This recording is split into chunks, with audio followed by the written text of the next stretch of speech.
Hello and welcome to Late Nights with Ange. I'm Angela Speranza, and on today's episode, an accusation that changed everything, I'll be interviewing two characters, Carol and John, from David Mamet's Alina. I hope you enjoy. For those of you unfamiliar, the story pans out with a girl who goes to meet with her college professor about a group assignment. However, things take a violent turn and she ends up not getting any of her questions answered while he gets all of his. So let's bring them out. John, Carol, thank you both for being here. They told me really get anything. I came because you said you. And I came because you needed to hear me. Not defend, not explain, just hear me. Fine, I'll listen, but I have questions too. Well, let's start simple. Carol, why did you end up going to John's office that day? I came to his office because I was drowning. I couldn't follow the lectures, I did not understand them. I felt invisible, and at first he acted like he cared, but it quickly turned into something else. I was trying to help. I offered time. I offered explanations.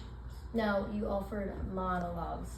You acted like I was an annoyance. You made it personal. You started talking about your wife, your house, your tenor. I wasn't your student anymore. You made me your audience.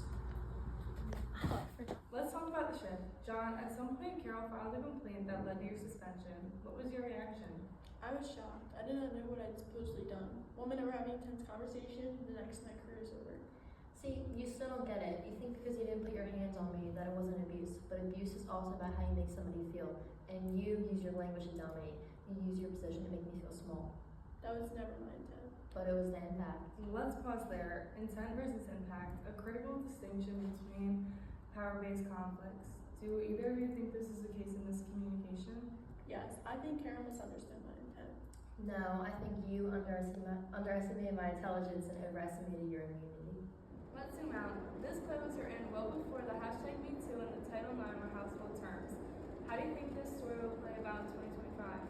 Oh, it would go viral. Somebody would post a transcript. The court of public opinion would decide before any court hearing. And I'd still be the villain. Facts would matter. I'd be canceled. See, this is still the issue here. You still think you're the victim. You think that you losing your job was worse than what you did to me. What I did was try to connect. Poorly, maybe arrogantly, sure, but I was trying to hurt you. And Carol, were you trying to hurt him? No, I was trying to be taken seriously. And I was trying to avoid the possibility that any other girl would be dismissed by him like I was. But I didn't go in wanting to destroy him. I went in hoping somebody, anybody would listen. Let me ask you both this. What does justice look like to you? Justice would be recognition, not legal punishment, just acknowledgement, a real apology. Justice would be the chance to start over, to teach again, not because I need the job, but because I know I could do better. I've had time to reflect. I've read the transcripts of our conversation, and I see that now. Carol, I'm sorry. I was arrogant. I did talk over you, and I thought I was the smartest person in the room. I'm sorry. I believe you, and I accept that, but let's not forget how long it took to get here. And maybe that's the lesson of Oleana. The understanding isn't born from silence and certainty, but from the discomfort and the dialogue and the willingness to see ourselves not just as heroes, but also as flawed humans trying to connect. Thank you both for your vulnerability and your willingness to revisit the pain. Thank you for having us. This really helped me understand Carol's point of view. I agree. I think I understand John better now. I feel like we definitely needed a mediator to help us figure this out. I appreciate it. Of course. To our listeners, what responsibilities do we carry when we hold power, whether it's in a classroom, boardroom, or behind a microphone? And how do we balance compassion with accountability? Mamet doesn't offer us a neat resolution, but perhaps that's the point. The play ends with violence, but maybe conversations like this is where the healing begins. I'm Angela Speranza, and this is Late Nights with Anne. Good night!